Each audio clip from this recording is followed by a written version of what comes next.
Hi guys, my name is Trinethran. இன்னைக்கு நம்ம குட்டி கதை கேட்கலாம்.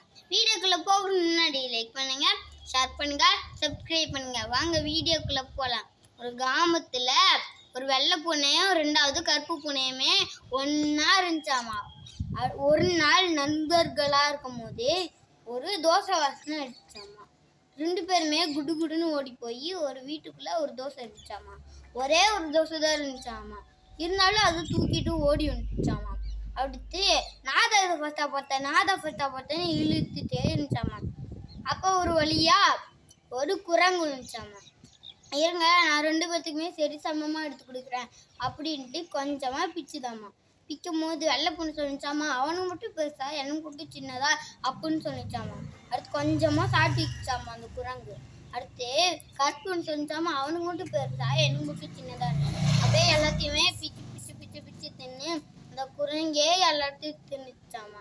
அந்த பூனைகளுமே ஏமாந்து போயிடுச்சாமா. இதோட நீதி என்னன்னா, யாரோட பொருளையும் நம்ம எடுக்கக்கூடாது, யாரையுமே ஏமாற்றக்கூடாது. பாய் காய்ஸ், அடுத்த வீடியோ சந்திக்கிறேன்.